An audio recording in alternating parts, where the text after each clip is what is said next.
Et ça va donc swinguer donc ce matin sur le plateau d'Aquitaine Matin avec vous, Maxime. Encore merci à vous d'être là. Alors je rappelle que vous êtes le cofondateur de l'association Swing Time. Votre objectif, faire découvrir aux Bordelais les danses swing des années 20, 30, 40. Ces danses, ces musiques qui ont toujours fait partie de votre vie. Complètement, depuis gamin, j'ai toujours dansé dans ma famille. C'est une famille un peu d'artistes. Maman avait sa troupe de danseuses. Et dans les rues de Cotonou, elle se baladait avec de belles robes. Ça dansait dans tous les coins. Papa, passionné de musique, avait un petit orchestre. Et donc, du coup, toute la famille a baigné là-dedans, tout petit. Alors on va revenir sur les origines donc du swing, sur l'histoire donc de ces danses venues des États-Unis. Quand sont-elles nées et comment ont-elles évolué au fil des années? Ces danses sont nées dans les années 1900, précisément 1910, et elle a eu une évolution jusque dans les années 50, 60. Plus tard, elle est tombée en désuétude complètement.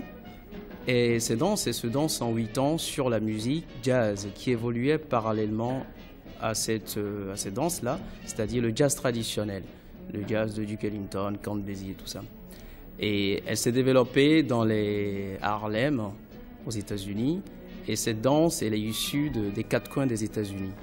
Elle se danse donc en 8 ans sur le jazz, le blues, le groove, l'évolution du jazz en fait. Et cette histoire du swing, Maxime, pour vous, c'est important de la transmettre à vos élèves? Complètement. C'est d'autant plus important qu'on ne peut pas parler du swing sans parler de son histoire. Les deux vont de pair. Il faut savoir que c'est quand même l'histoire des Afro-Américains qui sont partis hors de la traite négrière. Et donc, on est obligé régulièrement de faire des allusions à l'histoire et en même temps passer au côté technique de la danse, l'improvisation, le côté social de la danse est très important aussi.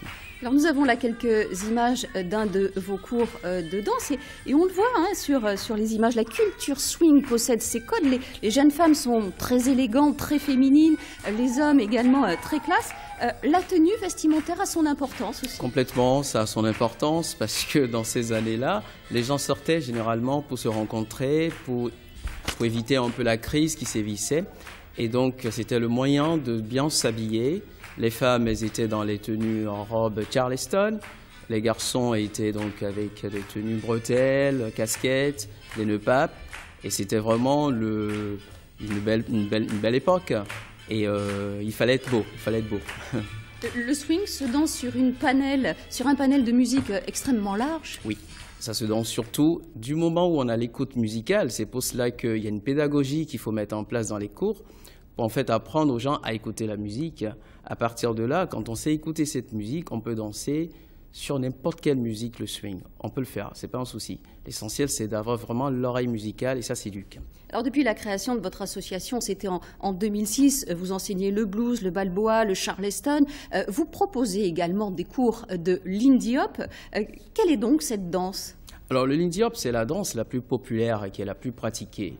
Parce que dans le swing, il y a plusieurs danses qui se regroupent. Il y a le charleston, le balboa, le jazz road. Le lindy hop, c'est la danse la plus populaire. Et cette danse, elle est forcément née, comme je disais tout à l'heure, à Harlem. Et elle se pratiquait le plus dans les ballrooms qui s'appellent les ballrooms Savoy. Et c'était vraiment les balles les plus intégrées puisque ça regroupait autant les noirs que les blancs. C'était pas évident à cette époque. Donc ces danses, elles se dansent à deux. Elle peut se danser seule, mais généralement, c'est mieux qu'elle se danse à deux. Elle est complètement issue des danses improvisées, des danses africaines. Et on peut se faire plaisir très rapidement? Complètement, on peut se faire plaisir. Alors, tout est question de pratique. C'est comme tout, quand on fait des exercices de maths. Si on ne pratique pas, ça ne fonctionne jamais. Donc, ceux qui prennent des cours, on leur dit à chaque fois, venez pratiquer. Et au bout de 1 mois et demi, 2 mois, maxi 3 mois, on peut déjà commencer à s'éclater.